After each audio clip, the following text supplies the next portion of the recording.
Hi everyone, and welcome back to Lamia lesson 7, where we're going to analyse part 2 in one go. Alright, so game face on. It's going to be intense, but it's going to be good, okay? Then after that, we've got to know the poem really well. We've analysed it, we've annotated it, we've done it, all those things. And then we're going to start to really think about how we can use this poem. How does it work as a tragedy, etc, etc. So pens at the ready, anthologies on the go. Let's do this.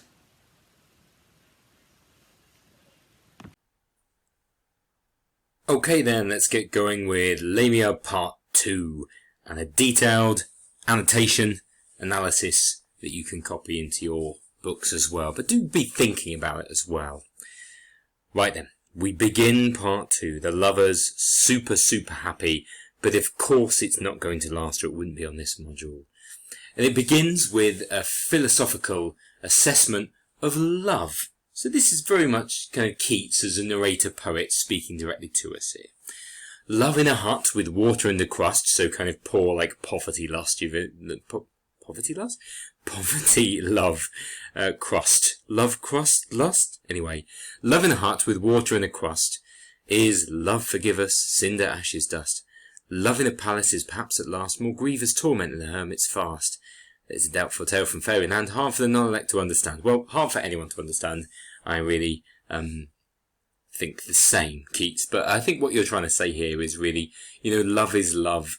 If you're poor, if you just have water and a loaf of bread, that's still love. But love in a palace could be more grievous torment, could be harder for people than that kind of, quite poor, sparse love, like a hermit's fast. So maybe it's worse for you if you have more. That's a really strange message, okay, to start out with. But I think that, Keats is saying that the more you have, the more that you can lose. And obviously he felt that way in his own life about Fanny as well. Now, had Lysias lived to hand his story down, he might have given them all... Hang on, sorry, say that again, hang on. Had Lysias lived? Had Lysias lived to hand his... So at the start of part 2, you're telling us he died. This is absolutely spoiler alert territory here, Keats, isn't it? So if he'd survived, so just telling you at the start of this he's going to die. I mean, as established readers of tragedy, we know that anyway, and it's going to end in death. But at the same time, it is a bit of a shock for us to just be given that straight away here. Before we go back into the action. Anyway, so I've put, it's foreshadowing, of course, but actually it's kind of beyond that. He's just telling you the ending, absolutely. If Lysias were alive to tell you this, he might, tell you about this and what it's like to love in these conditions and stuff. But he's going to die, so tough, he died. So it really is beyond shadowing, anyway. But too short was their bliss to breed distrust and hate that make the soft voice hiss. So here, Keats is saying that they had this very short kind of whirlwind romance. It didn't last long enough.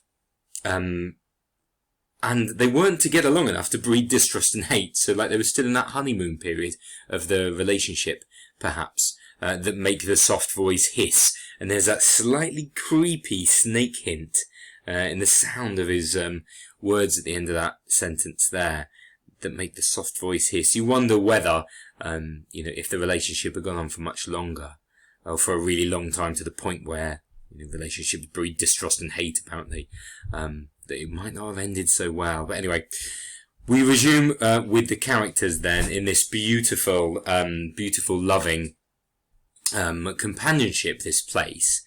Besides their nightly with terrific glare, Love, jealous grown of so complete a pair, hovered and buzzed his wings with fearful roar above the lintel of their chamber door, and down the passage cast a glow upon the floor. Classic Keats again here, personifying the emotion of love. You can see their love has grown jealous. And for Keats, the interaction with these emotions in the form of personification is really important for him. Emotions are more than real. They're so real. They're an actual thing. They're an actual character. And love is jealous of Lysias and Lamia at the moment here. Okay, that shows just how powerful their relationship must have been. Okay, so a bit more classic Keats for you there.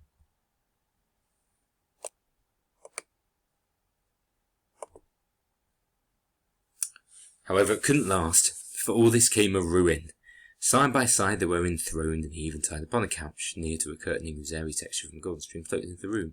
Let appear unveiled the summer heaven blue and clear betwixt two marble shafts. So they're just hanging out, the two of them. They're just completely chilling, really, really happy in this sublime world of happiness, to use a kind of tragedy expression. But the everyday world, the quotidian world, is going to come back in. The normal, run-of-the-mill, boring world of duty and of reason is going to, at some point, interfere with their lovely, happy world. Okay, so there they reposed, there they slept and rested, where use had made it sweet with eyelids closed, saving a tithe of its love still open kept. So they are sleeping with their eyelids closed, but just a tiny bit open. It's just a tiny bit of time, and so they look at each other, that they might see each other while they almost slept. So they're just completely in this blissful state, out of time, out of love, out of life, loving each other completely. But then it happens, and this is a line where the outside world comes in and interferes. And for Keats, this is going to be really significant, because he and Fanny could have been happy if it wasn't for all the demands of the outside world, the money, the rules of society, all those kind of things. If they could have just existed in that blissful state forever, it would have been perfect. And similarly, poetry, if you could just write about the pure experience and not have to formalise things or play by other people's rules, it would be lovely. But unfortunately, the outside world does exist, and it comes into it here. Okay, so down this bottom section here, deafening the swallow's twitter came a thrill of trumpets. Lysias started, the sounds fled, but left a thought a-buzzing in his head. So this reminder, we can't stay in this blissful state forever. There is more to it in the outside world. Okay. For the first time since first he harboured in that purple-lined palace of sweet sin. Sweet sin? Is this an oxymoron? Sweet sin? Certainly it's a juxtaposition of sorts, isn't it, really? They know they're living in this state of sin. Okay, and that will be important a bit later on, I think, as well, because Lysias, he is aware that he's doing the wrong thing. Same for Keats, same for poetry, same for everybody. You can't just have the pure love because you know it's not going to last. His spirit passed beyond its golden bourne into the noisy world almost forsworn. Okay, so he has basically become distracted. You can see him, like, looking at the window, like, noticing the sounds and wandering over and away from their lover's embrace for the first time. The lady, so Lamia, ever watchful, penetrant, saw this with pain, so arguing a want of something more than her empery of joys. And she began to moan and sigh because he mused beyond her. Okay, so he's thinking about things past her, and she's jealous of that. She's jealous of the whole world, and she's moaning and sighing. It's almost if they knew it couldn't last. And Keats, he knows that things can't last. The writers of tragedies, they all know that things cannot last. Beautiful relationships, success in business, thinking of Willie Loman here, whatever it might be, these things can't last. Nothing lasts. She knows well that but a moment's thought is passion's passing bell. So a passing bell is what you ring when somebody dies for a funeral. Thought is the death of passion. That's what he's saying here. And that's really, really significant. I think we can all apply that to our own lives as well. Do you ever sometimes, overthink things? Like it kind of kills the moment, yeah? You sometimes find yourself not being able to take action and do things because you're thinking too much or overanalyzing. I mean, you're a literature student after all. It kind of goes with the territory that you're going to be an analytical person. You sometimes feel envious of other people just doing things. Sometimes, but ultimately, you're more intelligent and it's better. Anyway, that is what it's like here. A moment's thought is passion's passing bell. He's gone. If only they could live in the same situation forever, but they can't. Why do you sigh, fair creature? Whispered he. I've never really thought about this before, but he calls her a fair creature. She actually is a creature. That's kind of funny. Anyway, why do you think? Returned she tenderly. You've deserted me. Where am I now? You've deserted me. Now he's still there, so she means a mental, emotional deserting, which for Keats is as important as a physical desertion, really. You can see the changing roles, the power balance, switching now from them being so together to now being a little bit of toing and froing, and they have a bit of a kind of argument, a bit of a couple's argument. You can recognise the patterns in this to ones that you've probably heard in people in real life and in films and TV shows. There's a power balance change going on. So where are you? You're not in your heart. while care weighs on your brow. No, you've left me, and I go from your breast, from your heart, houseless. Yeah, it must be so. You've gone, that's it, it's done. Okay, and it's like, whoa, okay, right, fair enough. And then he says, no, okay, it's not of that, it's not like that. He answered, bending to her open eyes, where he was mirrored small in paradise. My silver planet, these beautiful adjectives and descriptions of it. My silver planet, both of eve and morn, you're everything to me, the evening and the morning. Why will you plead yourself so sadly, while I'm striving how to fill my heart with deeper crimson and a double smart? So how can I love you more? How can I get to a position where I love you even more? How to tangle up together, trammel up, so like lock in and snare your soul in mine. So how can they be even more enmeshed? And labyrinth you there like the hid scent in an unbudded rose. So how could we be so tightly wrapped up together that we'd never be able to find our way out again like a labyrinth? Aye, a sweet kiss, you see your mighty woes. So he's saying, no, it's not that I've deserted you, I've not gone. I'm trying to find ways of having an even deeper connection to you. What's he talking about? My thoughts, shall I unveil them? Listen then, okay? I'm going to tell you what the deal is, right? She's not going to want to hear this. But he says it anyway. What normal person has a prize that other men may be confounded and abashed withal, but lets it sometimes pace abroad majestical, and triumph is in thee I should rejoice amid the hoarse alarm of quiet voice. So, what man would have something so amazing and not show it off? That's what he's saying, okay? So you are amazing and I want to show you off. Let my foes choke. It's a bit of a weird, declaration of marriage. I want my enemies to choke because of your beauty. But anyway, and my friends shout afar while through the thronged streets your bridal car wheels round its dazzling spokes. So he's saying, you're beautiful, you're amazing, I want to show you off to all the people here. Treating her a little like a possession, maybe. We're kind of dealing with 1800 relationship politics here. But anyway, this isn't for her. This isn't really for her at all. This suggestion of marriage is so that he can show her off. There's no wonder sometimes Keats gets a bit of stick really from critics these days, especially feminist critics. But anyway, this is what Lysias is saying. The lady's cheek trembled, she nothing said, but pale and meek, arose and knelt before him, wept a rain of sorrows at his words, at last with pain, beseeching him. So she's pleading with him, don't do this, don't ask me to marry you, don't make this happen, the while his hand she wrung to change his purpose. So she's basically begging him here. Okay, and now he was then unhappy. He thereat, so at that there, he was stung. He was annoyed by her being like that, perverse with stronger fancy to reclaim her wild and timid nature to his aim. Besides, for all his love in self-despite against his better self, he took delight, luxurious in her sorrows, soft and new. There's some really kind of deep psychological politics of relationships here, right? She is now, begging him, asking, pleading. She's in this kind of vulnerable position, really asking him to change his mind about stuff. And he's kind of enjoying that. He's kind of taking delight in her sorrows. They're new, they're different. I guess it feels kind of important to him, but it's not very kind of pleasant in a way, really. The outside world has soon kind of created a small crack, which will kind of widen to become a chasm, really, by the wedding.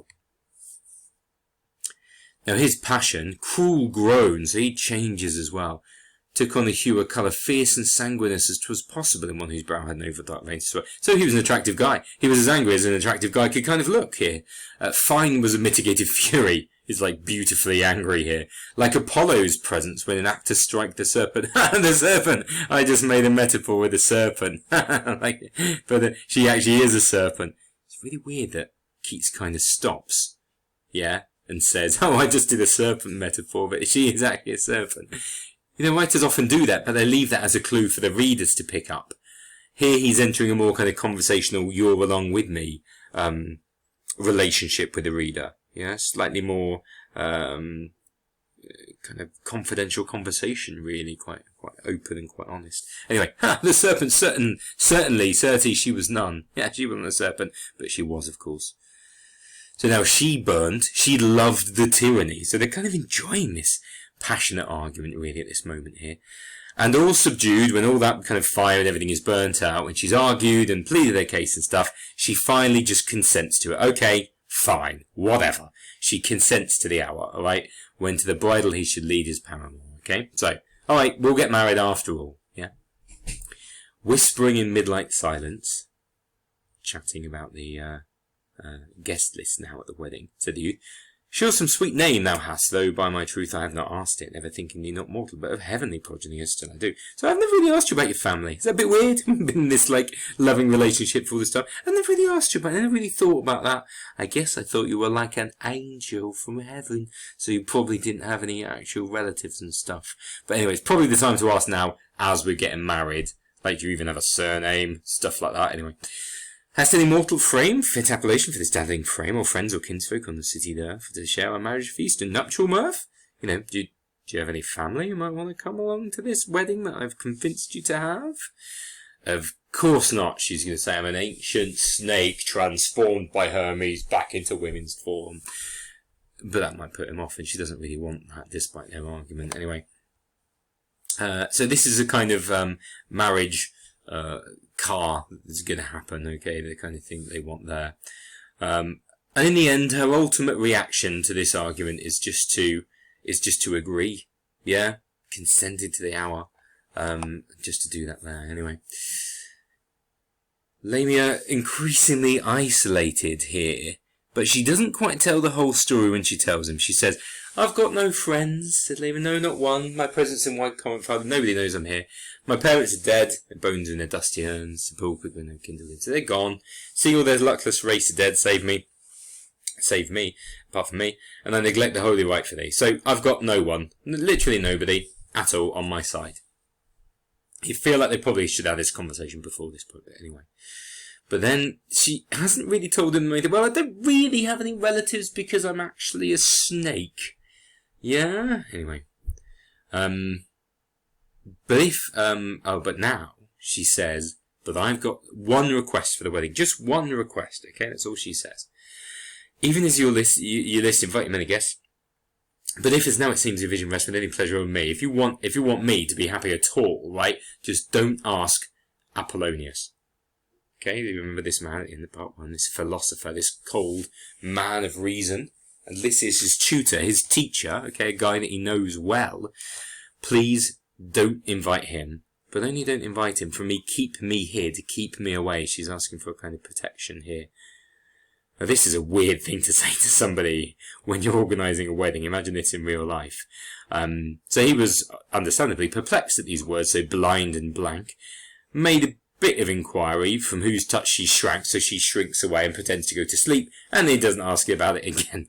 And he, to the dull shine of deep sleep in the moment, was betrayed. So they are literally like, yeah, let's not talk about that, and they disappear. Okay. I haven't put many annotations on this section because it's not massively important. It doesn't really come down to all this, but I'm going through it in quite a lot of detail just so that you understand it. I hope that's okay. You don't need to know every section, like I say, but you'll feel so much better if you have a decent understanding of it before you get on to really thinking about how you can write about it and think of it very much as a tragedy. Okay. It was a custom then, it was a wedding custom back then, to bring away the bride from home at blushing shut of day, veiled in a chariot, heralded along by strewn flowers, torches, and a marriage song with other pageants. But this fair unknown had not a friend. So again another mention of her loneliness and isolation. So do we go back to, if a woman makes the wrong decision, as Lamia did in her original form a long time ago, or if she's deceptive and duplicitous, she will lose her friends and be on her own, tragically alone forever. And is that an observation or a warning? You can interpret that in a couple of different ways, perhaps. So being left alone, Lysias was gone to summon on his kin to get the people together. What's she going to do while he's gone doing that? And knowing surely she could never win his foolish heart from its mad pompousness, she changed herself. I'm going to change his mind. She set herself high-thoughted how to dress the misery in fit magnificence. Well, if I can't change his mind, I might as well make it look absolutely beautiful. So she commits herself to creating a beautiful wedding venue that is really extravagant, opulent, expensive. So she did, but it's doubtful how and whence came and who were her subtle servitors, so she kind of did it with magic. About the halls and to and from the doors there was a noise of wings. This always reminds me a bit like, if you've seen like Enchanted, or is it maybe even Cinderella as well, where the princesses like get all the birds and animals to come like help them clean up and do all the things. It's a little bit like that. She somehow gets the birds and animals to come and make this room look beautiful in a kind of Disney princess type Wait, I think I'm going mad. I'm just going to carry on. There was a noise of wings till in short space the glowing banquet room shone with wide-arched grace. A haunting music, soul perhaps, and lone supporters of the fairy roof made moan throughout, as fearful the whole charm might fade. Yes, well, the whole thing is going to fade, isn't it? Fresh carved cedar. Oh, that's an expensive wood. How fancy. Mimicking a glade of palm and plantain, met from either side, high in the midst in honour of the bride. This is a classic romantic thing as well, from the 1800s as well. You know, quite often the architecture and the interior decoration was attempting to mimic nature as well, kind of like internal tribute / kind of parody of nature in a way, really. So she does that here as well, mimicking a glade, pretending to look like a glade, which of course was kind of where we met her in the first place. 2 palms and 2 plantains, and so on. From either side their stems branched one to one, all down the aisle place, and beneath all there ran a stream of lamps straight on from wall to wall. It looked lovely, that's all you need to know, it's beautiful. So canopied, so this beautiful roof place, lay an untasted feast teeming with odours. And so she does this all kind of magically, and then she dresses herself in this regal dress, silently paced about, and as she went, a pale, contented sort of discontent. Classic Keats. Because as you know, Keats loves a contrast. A contented sort of discontent. Yeah, well, that sums it up, Keats. Missioned her viewless servants to enrich the fretted splendour of each nook and niche between the tree stems. Marble plain at first came jasper panels, lovely, beautiful decorations. There. I wonder what it would be now. It'd be like all nice and marbled and lovely tablecloths and things and beautiful bouquets everywhere. Anyway, she makes it look absolutely beautiful. Complete and ready for the mad party that's going to happen when dreadful guests would come to spoil her solitude. She already hates the guests and calls them dreadful before they arrive because they're taking her away from her beautiful, specific, individual and private time with Lysias, which is all she wanted. She's had enough of mankind, hasn't she? Anyway, dreadful guests. The day appeared. There they all were. And then Keats takes a step back again now, and he talks directly to Lysias, to this character that he's writing. "Oh, senseless listener, you madman! What are you doing? Wherefore flout the silent blessing fate warm cloistered hours, and show to common eyes these secret paths? Why would you reveal all this beautiful private love to the general public? Why would you want that?" And a great animalistic description here of the people. The herd approach. I love that. They are intruding this herd approach. They're not humans or important people. They're just like a herd of people, all gossipy and intrusive. Anyway, each guest with busy brain arrived at the portal and gazed and made an end of marvelling. They're like, "Wow, I never knew this was planned. I know this street. I never knew this place was there. I remember it from childhood. And I don't ever remember seeing this and that and this beautiful stuff, etc., etc." And they were all amazed and overwhelmed by it, save one. So apart from one, the last bit there, who looked thereon with eyes severe, and with calm planted steps walked in austere. It is so rude to crash a wedding. You can't crash a wedding. You can't turn up uninvited to a wedding. That's absolutely unacceptable. It was Apollonius. Now we get to a more important bit again, so there's more notes. The man who was told not to come, he's come. Naughty, naughty Apollonius. And he goes in, and something too he laughed, as though some knotty problem, some difficult, bound up problem inside his brain that her daftest patient thought had now begun to thaw and solve and melt. 'Twas just as he before. So the other guests are all, overwhelmed and excited and marvelling and can't believe it. But look at the verbs for Apollonius. Thaw, solving, melting, laughing. Very, very different reaction here he does here. It's like he is on a higher plane. He understands what's really going on here. Okay? He had this knotty problem. He was tied up in knots. Okay? What was his knotty problem? Who is Lysias's new girlfriend? I've seen her before. I know who she is, but I can't quite work it out. How do I know her? What's the deal here? And why is he not come to see me for his lessons and stuff? And why is he not following my advice? And why did he not invite me? It makes sense now, he's thinking. She is an ancient snake transformed into woman. And of course here, if we're thinking of Lamia as being like Fanny, or like any woman by extension, we're saying that you have to see through them. It's very, very bad, really. But anyway, you have to see through them, see through the lies and the deceit that they have, and see what they really are. Deep down underneath it all, she's a snake. It's just a terrible, terrible thing to say. I'm so sorry. But, that's what he's suggesting, really, here. He would have been quite angry, in a way, I think, with his neighbour Fanny. At the same time that he just couldn't be with her, that he just couldn't, completely, spend all this time with Fanny, yeah? Okay, so Apollonius turns up and he works out what's gone on. And this bit's pretty important as well. So he sees Lysias there. And this is a moment where Lysias has to actually stop and realise, this is the wrong thing I'm doing. A couple of more complicated terms for you here, which I've defined on this slide. He met within the murmurous vestibule, the front of the church where everyone was chatting, his young disciple. "'Tis no common rule, Lysias," said he. "It's not a normal thing for an uninvited guest to force himself upon you." Well, don't then. Don't. Go home and everybody could be happy. But anyway, he does. "And infest with an unbidden presence the bright throng of younger friends. So I'm an old man, and I'm not invited, but I'm coming anyway, and I'm going to disturb your fun. Yet must I do this wrong, and you forgive me. You have to forgive me for this, and I have to be here." Does he think that he is saving him? Is philosophy and reason and logical thought saving everybody from their idiotic passions? Keats asks us. Perhaps. But when you try to combine passion with reason, it ends tragically. Yeah, maybe better to deceive yourself forever, like Willie, in Death of a Salesman. Although that doesn't end well either, does it? Of course. But, if you acknowledge your problems, if you bring about your own anagnoisis, then you're bringing to an end your happiness, aren't you, really? However self-deceived that was. Anyway.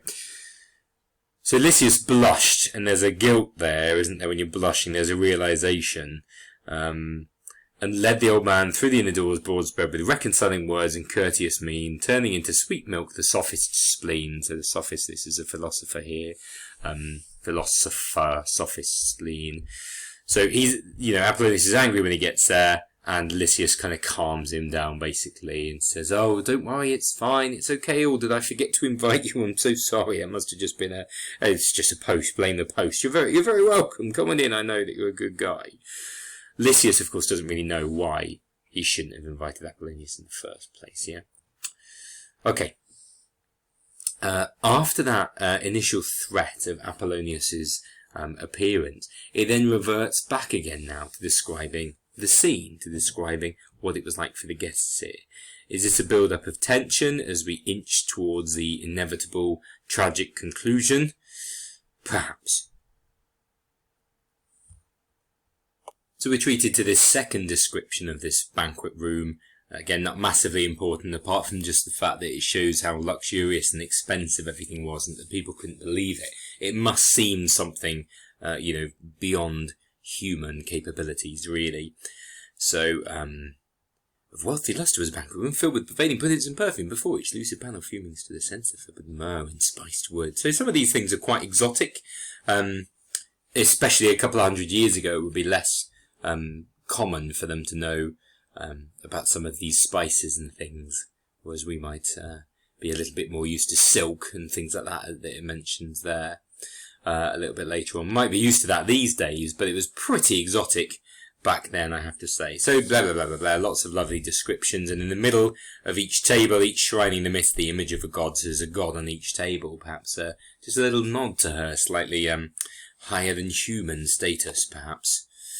Okay.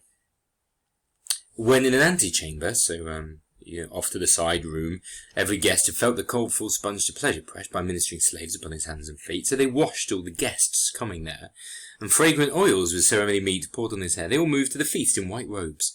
So back in the day, if you arrived to a wedding like that, a really fancy one, they would wash you and dress you like that. It seems a strange thing to us these days, but anyway.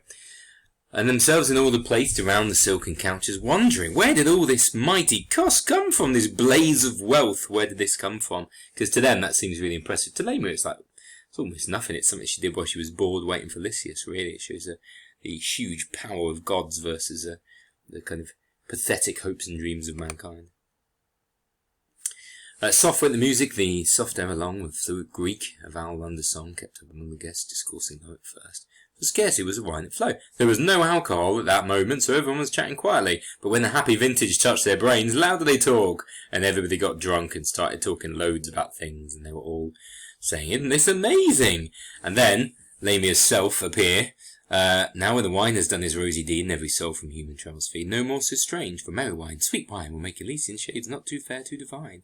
Soon God Bacchus, the god of alcohol and drunkenness, the god of wine, at meridian height, flushed with their cheeks, so everybody got drunk and had a great time, basically. It's a really weird section, you don't really need much. But then he changes slightly and starts thinking about what wedding wreaths, they used to wear a wedding wreath.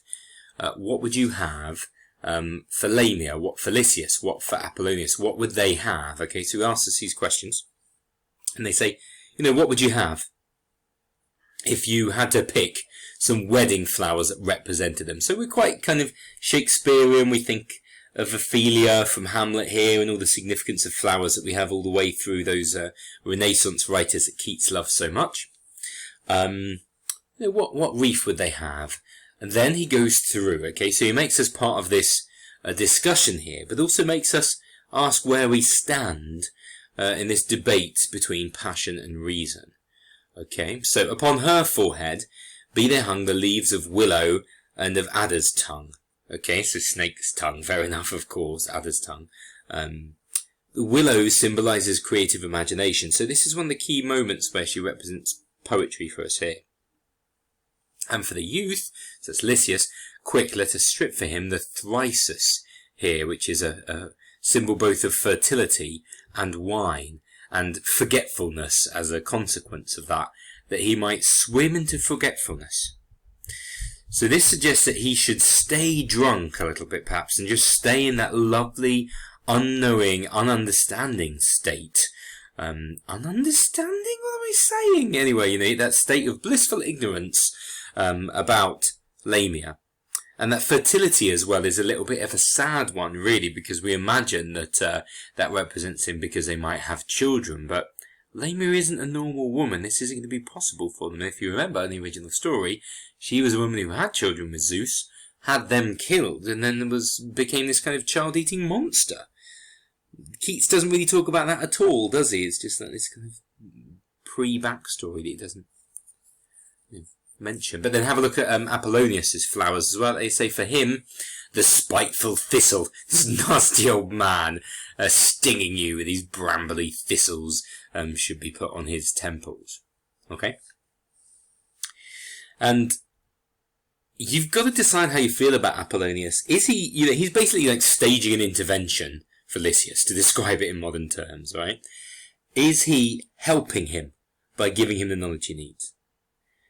Or is he doing something absolutely appalling in removing him from the state of blissful ignorance? But it would have had to happen at some point. Is he saving him from the clutches of a snake? Well, we know he dies at the end, so he might be trying to, but it doesn't really come off like that. Now this, in the middle of all this section here, is one of the most important quotes of the poem. Do not all charms fly at the mere touch of cold philosophy?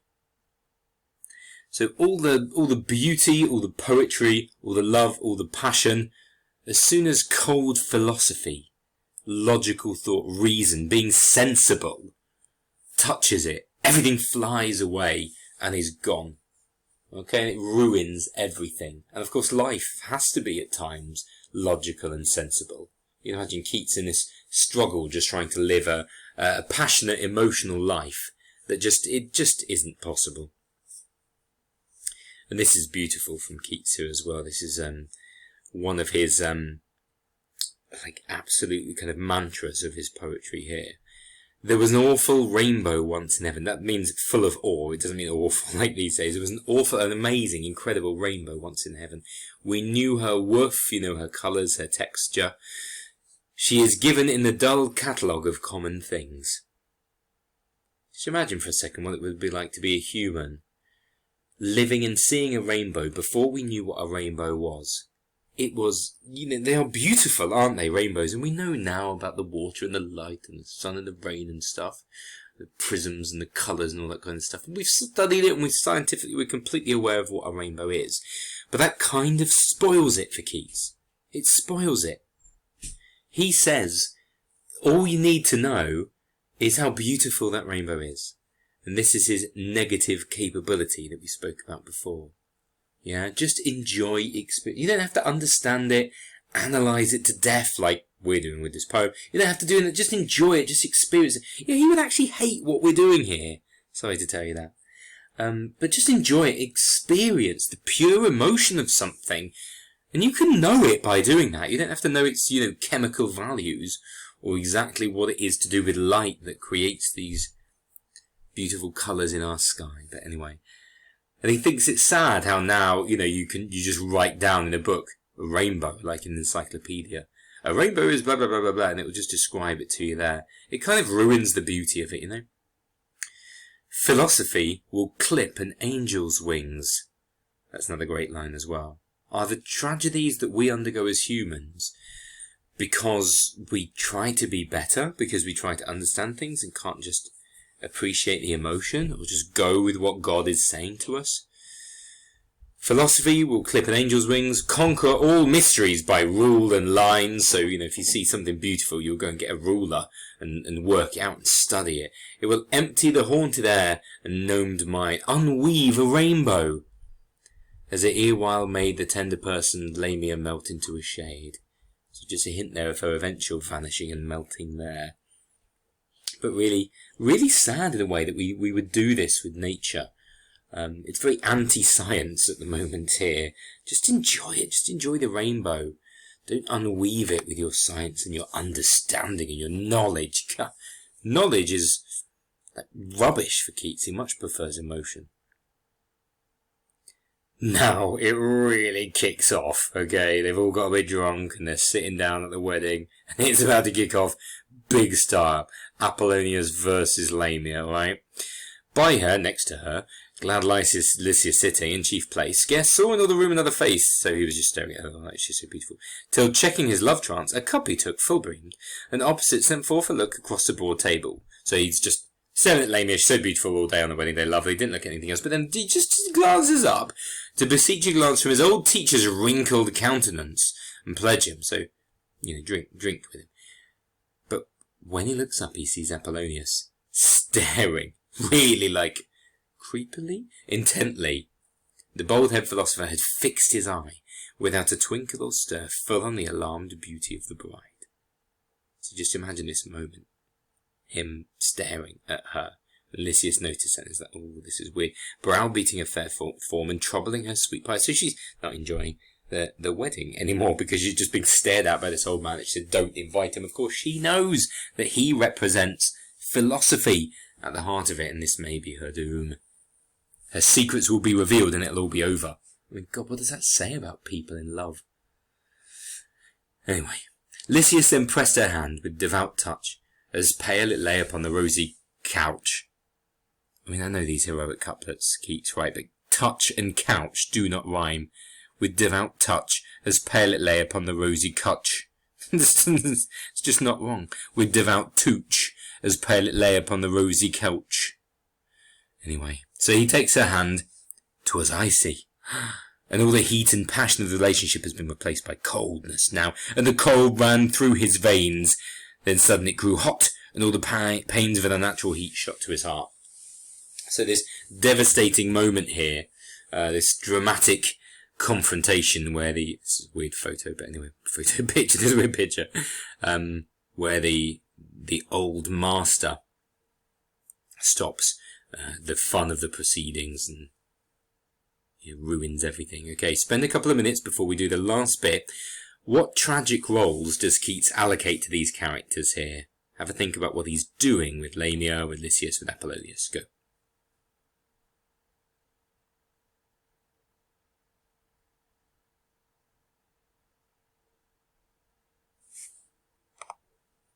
Okay, last section now.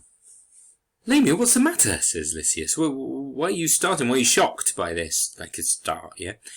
Knowest thou, Lamia, do you know this man? But Lamia can't answer him. He gazed into her eyes, and not a jot was there. There's nothing there. Much more he gazed, his human senses real. Some hungry spell that loveliness absorbs. There was no recognition in those orbs.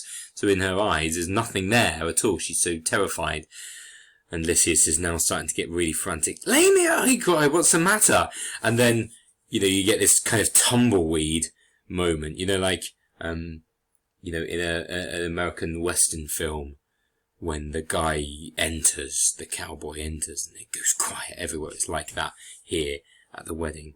The loud revelry grew hushed. Gradually, there's a silence over it, and then you've got this confrontation. Apollonius just staring at her. By faint degrees, voice, lute, and pleasure ceased. A deadly silence step by step increased until it seemed a horrid presence there, and not a man but felt the terror in his hair.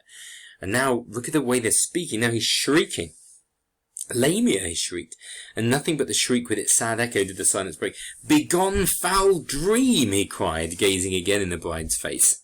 Ironic here, really, because she is kind of the dream, perhaps foul dream, herself, you could say. Where no azure vein wandered on fair-spaced temples, there was no beauty there, no soft bloom misted a cheek, no passion to illume the deep recessed vision. All was blight. Lamia no longer fair. So she's lost her beauty when confronted with the truth. Okay, that's some pretty weird stuff going on from Keats there. There sat a deadly white, the colour of death. In this context.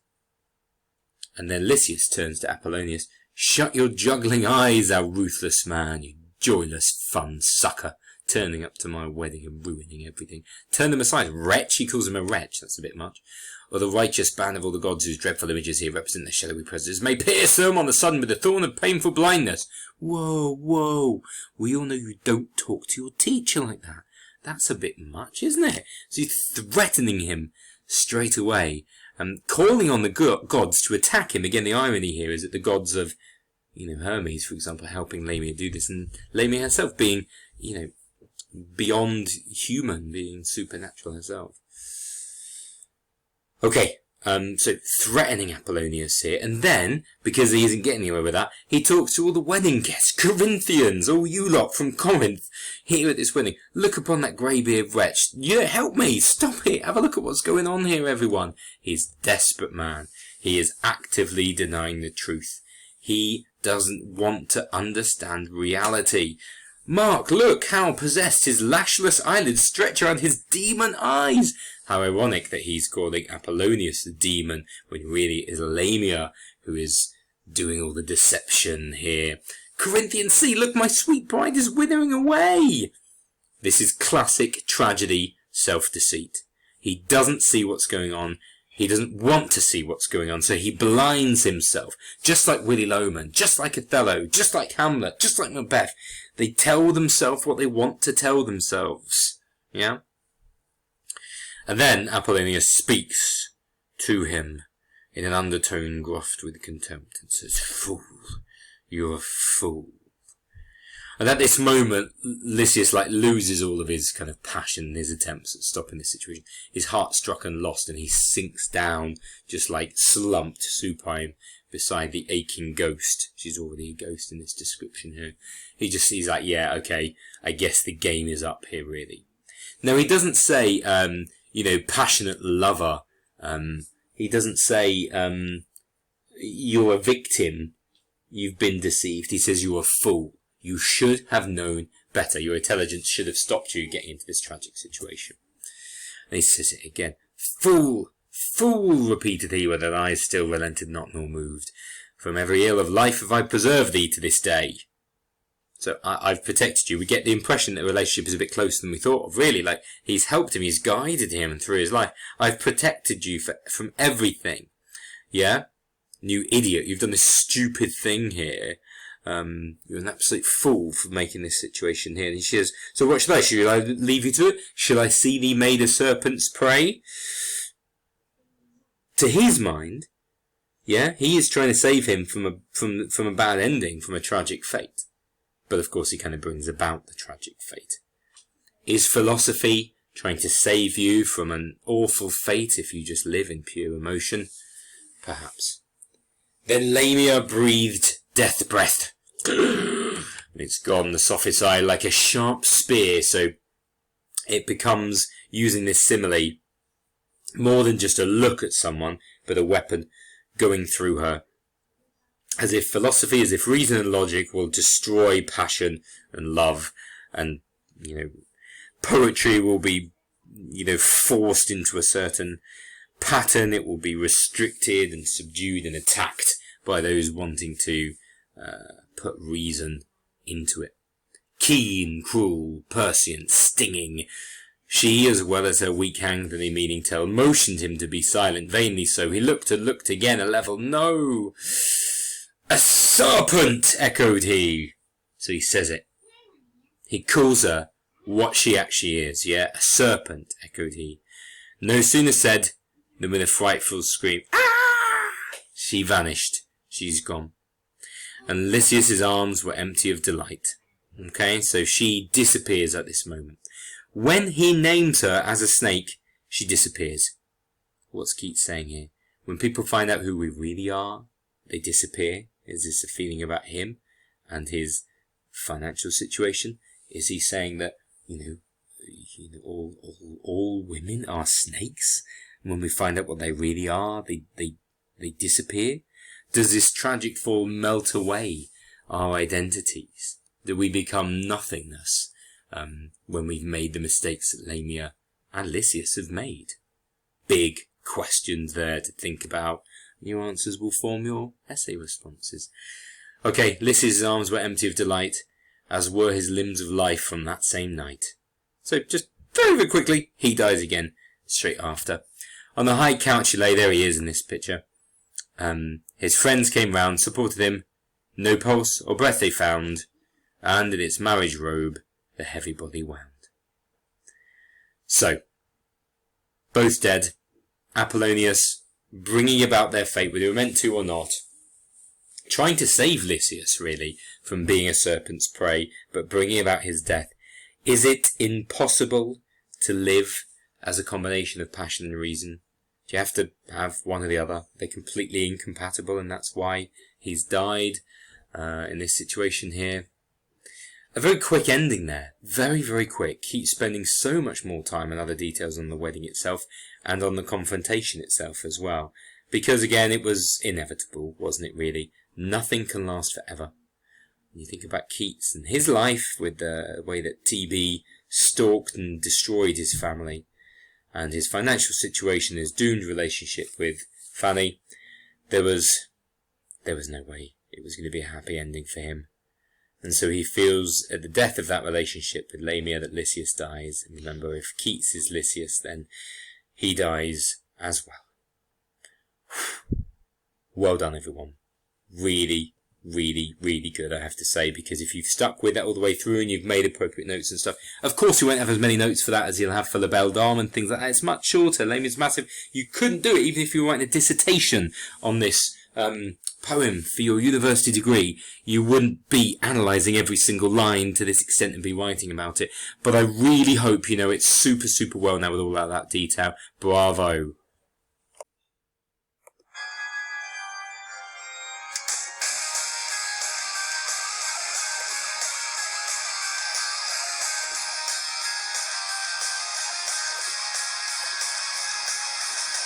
I'm so rushed off my feet, looking for Corinth Street. So much I need to say, not sorry that it's on their wedding day. 'Cause she's a serpent sea, from Greek mythology. She's always hated me, because I represent philosophy. Serpentine, and I'm glad I crashed the wedding. 'Cause Lysias was forgetting. He could have been a clever kid and knows that she's dead, but it's the best thing that I ever did. 'Cause no love lasts forever, they couldn't be together. I wish he'd never met her, now looking back, I'm glad I crashed the wedding. The guests then spread the word, and I cried out when I heard. I stared the snake away from everybody gathered there that day. She's serpentine, and I'm glad I crashed the wedding. 'Cause Lysias was forgetting. He could have been a clever kid and noticed that she stayed, but it's the best thing that I ever did. 'Cause no love lasts forever. They couldn't be together. I wish he'd never met her. Now looking back, I'm glad I crashed the wedding. Supernatural being mad at me for chasing her away. She made a deal with Hermes only yesterday. So please believe me when I say I'm glad I crashed the wedding. It's better than regretting. Just make sure she's not a fake, 'cause then your heart will break when it reveals she's actually a snake. 'Cause love is very pleasing, but don't forget to use reason. Lysias never will forget her, so he just died.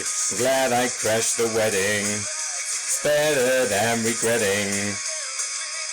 I didn't mean to make him cry, but I just couldn't lie. I didn't think he would just go and die. 'Cause no love lasts forever. They couldn't be together. I wish he'd never met her. Now looking back, I'm glad I crashed the wedding.